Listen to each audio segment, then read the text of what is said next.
बिस्मिल्लाहिर्रहमानिर्रहीम। अस्सलामु अलैकुम। 4 बीवियाँ। एक शख्स की 4 बीवियाँ थीं। चौथी बीवी से वो बहुत मोहब्बत करता था और उसको बनाने संवारने में हर वक्त लगा रहता था।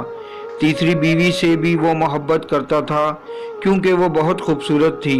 जो उसे देखता गर्विदा हो जाता, इसीलिए उसको ये खौफ लगा रहता था कि ये किसी और की ना हो जाए, इसलिए इसे छुपा छुपा कर रखता था। दूसरी बीवी से भी इसे बहुत मोहब्बत थी, इसलिए कि वो इसकी सारी परेशानियों का हल इसे बताती और हमेशा इसकी मदद करती रहती। मगर पहली बीवी से वो मोहब्बत नहीं करता था, लेकिन वो इससे बदस्तूर मोहब्बत करती थी। अब हुआ ये कि एक दिन वो शख्स इतना बीमार हुआ कि मरने के करीब हो गया।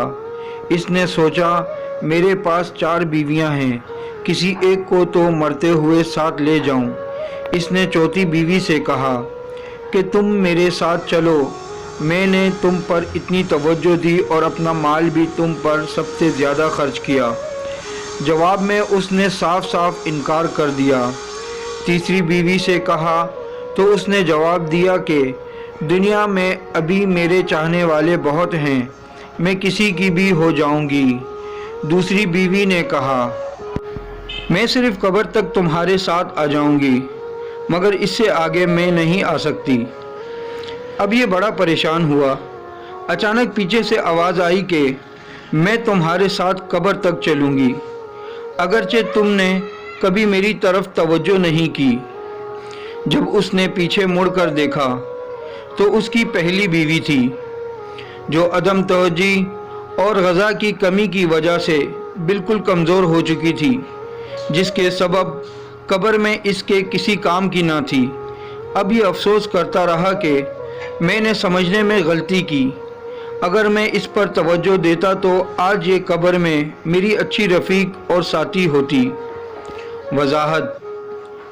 चौथी बीवी से मुराद हमारे औज़ा थे, जिनको बनाने संवारने में तो हम लगे रहते हैं, मगर मरते ही ये हमारा साथ छोड़ देते हैं।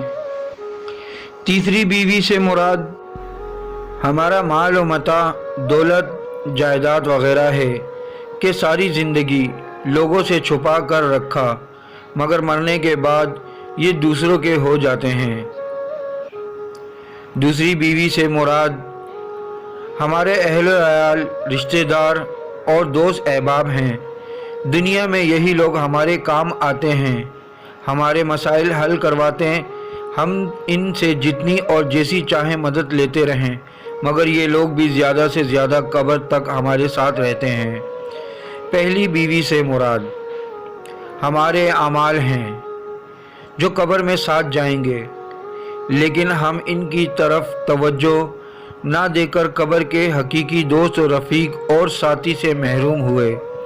आएँ आज ही अपने अमाल की तरफ तवज्जो देने का पक्का अहद करना चाहिए। अल्लाह हमें अहद में साबित कदम रहने की तौफीक अता फ़रमाए। आमीन। वीडियो अच्छी लगे तो लाइक करें, कमेंट्स करें, शेयर करें और मेरा यूट्यूब चैनल सब्सक्राइब करके बेल आइकॉन का बटन दबाएं ताकि ऐसी अच्छी वीडियो आपको मुतवातर मिल सके।